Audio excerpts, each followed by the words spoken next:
G'day Vakiltakain and welcome to a behind the scenes look at how I composed the music to chapter 1. I think music is such an important aspect of storytelling, and I think it's definitely something unique that I could bring to the table in terms of other stop motions that have been made. You'll see as we go through, a lot of my music is very heavily inspired by the likes of Hans Zimmer, Christopher Drake, and of course Danny Elfman. I have uploaded my score in its entirety on my Soundcloud page, which I'll put a link for in the description. I'll also include the track names so you can go and explore the music yourselves afterwards. So the first motif I began to write was for, of course, the main character, Batman. And this theme is basically a homage to Danny Elfman's Batman 1989 theme.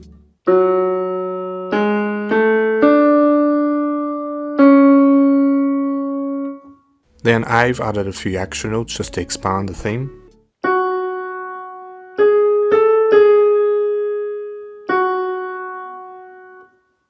And we hear this motif for the first time in the main title sequence of the film.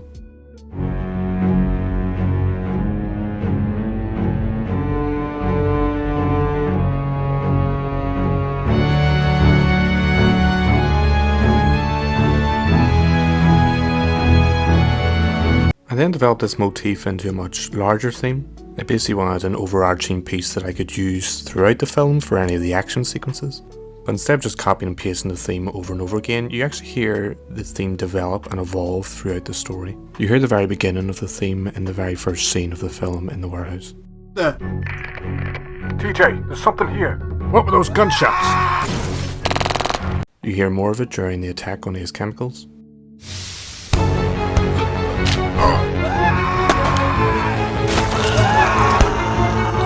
It develops further during Batman's fight with Deadshot.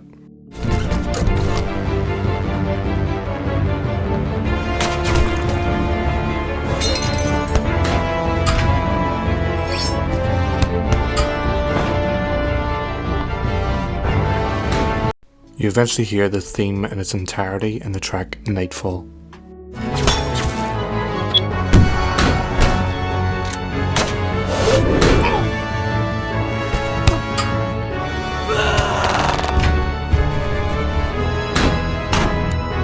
And this is actually the first time in the theme where you hear the motif from the beginning. And this was done purposely to show that in this scene Batman reaches his full potential as a hero.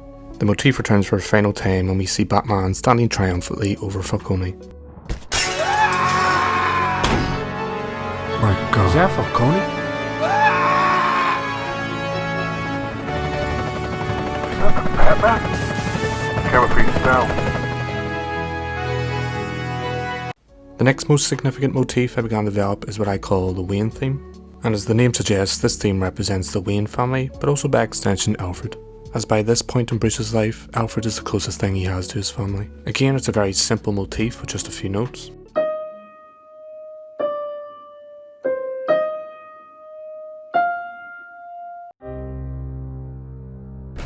Bruce, you did all you could. You could have saved him, Alfred. You hear it again later in another scene with Alfred. Damn it! Bruce, I am so sorry. It's impossible, Alfred. Even when I try things by the book, Falcone still finds a way to silence everyone. An assassin? Loeb could have given us everything! It also shows up again in the scene between Falcone and Bruce in Bruce Wayne's office.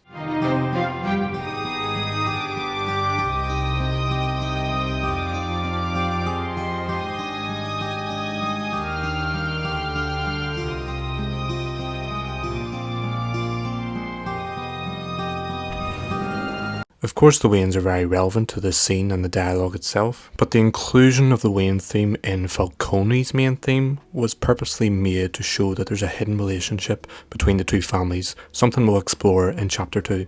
Speaking of Falcone, the track that plays in this scene is called The Roman, and this is our first introduction into Falcone's main motif.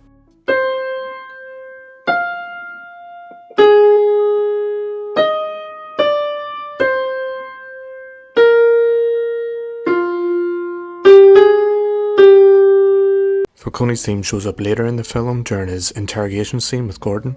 Although we just saw Falcone get humiliated in the previous scene, I still wanted him to feel threatening. And I think the music in this scene helps to still give him that presence that he wouldn't have otherwise. You have a daughter, don't you, Gordon? Barbara, is it? Well, here's some advice. I recommend you take Barbara Move back to Chicago with your wife and son and never come back here. Because when all this shit blows over, and it will, you best not be here when I come back. Of course, Falcone isn't the only villain that has a theme. The Red Hood, who we only see briefly, is represented by these chromatic bell chimes.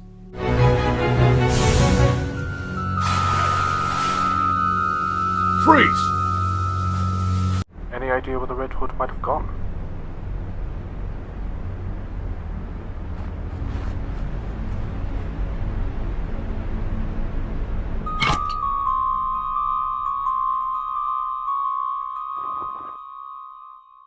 Anyone familiar with comics will understand the significance of this character, but will not see him until future chapters.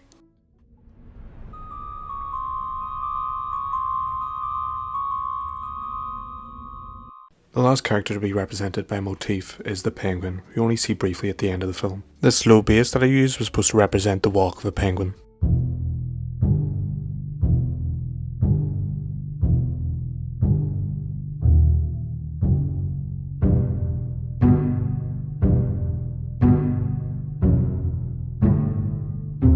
And of course we'll see the penguin's motif get developed further in chapter 2.